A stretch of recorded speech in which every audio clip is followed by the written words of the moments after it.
45 minutes. Okay, so the excuse is we're here because we're upset that Trump got elected. That's the excuse. That's not the truth. The truth is that we're here because we care about each other.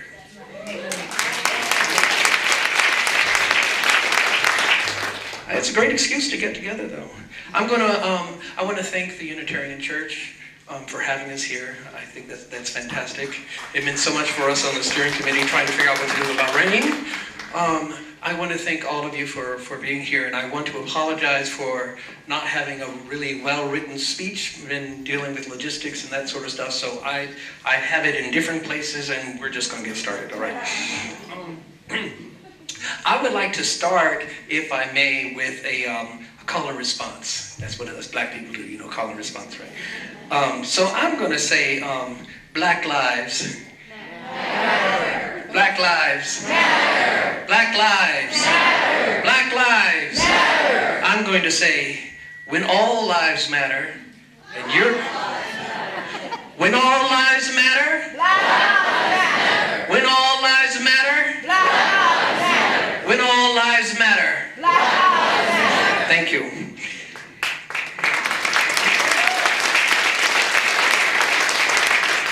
You know, it's fitting that these string of marches and rallies start with Black Lives Matter, and they end with the Women's March.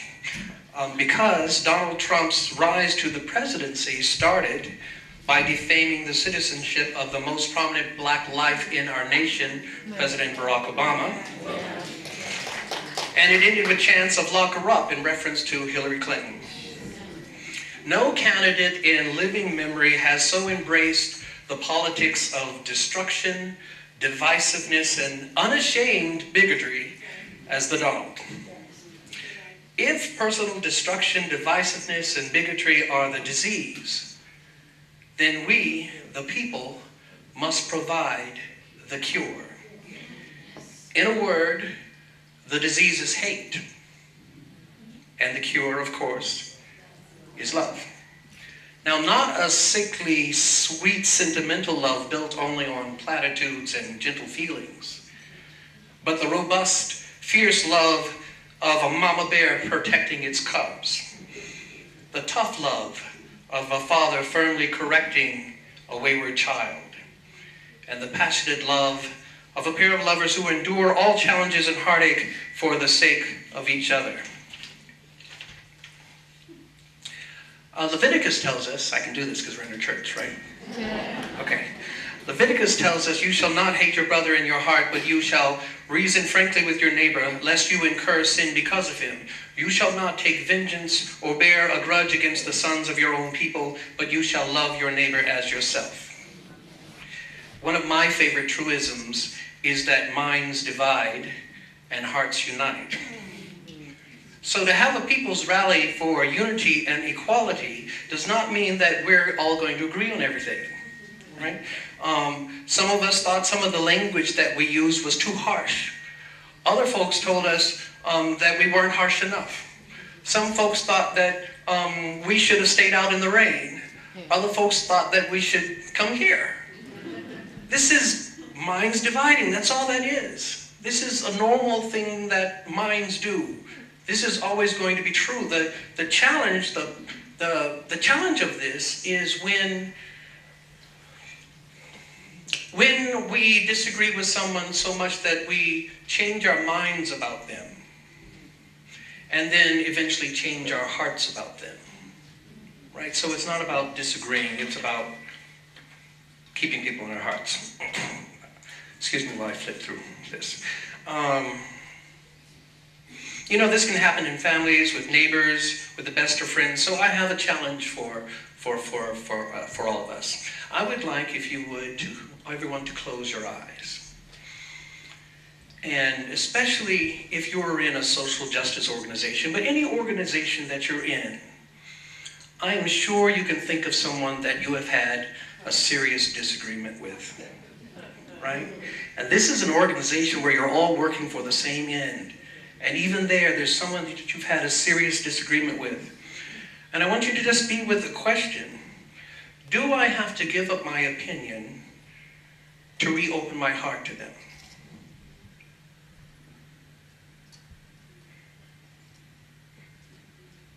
Come back. I really hope, because I'm in these social justice organizations, right? So I know people who are at each other's throats and won't talk to each other, right? And we're not even talking about Trump and the enemy stuff.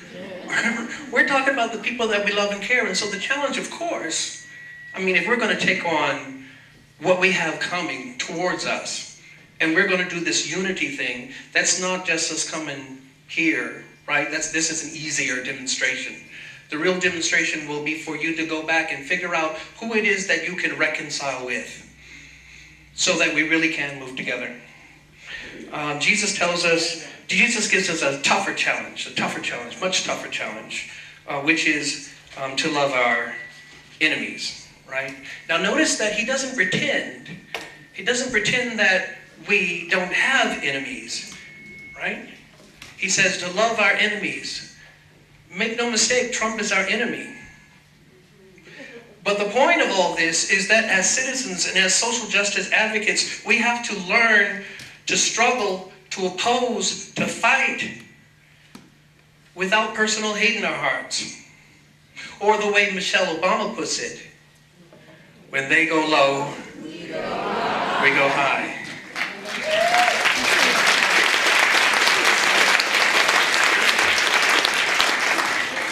You know who I think is doing that better than anybody else right now? Obama. Now, probably a lot of you boycotted watching the festivities this morning, but I want to see who I'm dealing with.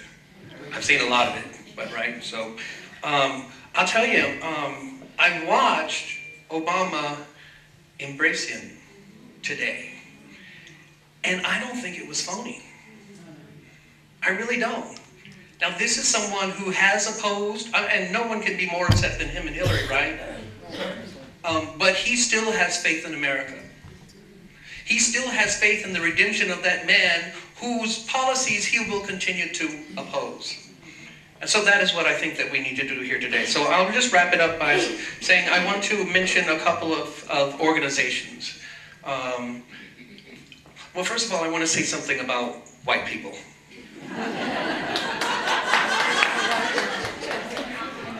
Let's talk about them. So what is frightening, of course, right now is that, and I want to say something that happens for those of us who are on the left and those of us who are social justice advocates and those of us who only have ourselves as friends. It's true, we can get high and mighty. And it is true that if you are not in the university or you're not in these circles, and the first time that you hear something about white privilege and things like that, it sounds like a personal attack. So we need to get that. We need to not be too high and mighty about things, because I'm going to speak now as a minority and as an African American minority. The most frightening, terrible thing that could happen, and could happen right now, is that white people who don't get it yet adopt this white nationalist, white supremacy stuff that's in the air. If white people don't have a positive image of themselves, and I don't mean the Ku Klux Klan or neo-Nazis, right? If we pretend that everybody else has a culture except for them, and they need belonging, and to think that in this world that's becoming more and more multicultural, then what we need is, you need to be able to celebrate your ethnicities within your whiteness, and at the same time make the whiteness that envelops all of those ethnicities, make the purpose of that whiteness to be to dismantle racism in this country and the world.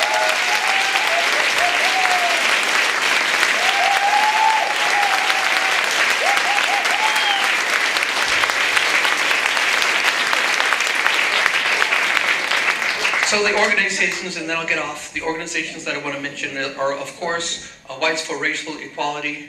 Check them out.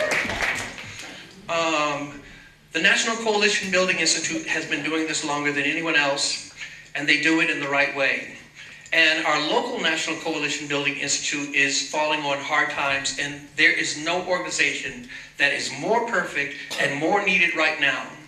So if you've heard of this organization, you should be giving money to it because we need to empower them. And the last one that I'll mention is, of course, the NAACP, right? Oh, I have to mention Nashwan. Nashwan, I want to tell you something that happened the other day. Nashwan sent an email to me, and he is asking how can the Muslim community that he represents, how can they be of aid to the African American community? Right? This is exactly what needs to happen. If you are straight, seek out an LGBT community and go and volunteer some time. Not as an expert, but as a soldier. If you are a white person, join a committee in the NAACP. Right? If you are a man, join something that has to do with women's issues. Those of us, for whatever reason, are in privileged positions, need to do more than work for our own organizations. If we want our other people to strive, we have to. There are more of you than the rest of us. So we need you to join those organizations, to free these people up so they can be in the room with us. Thank you.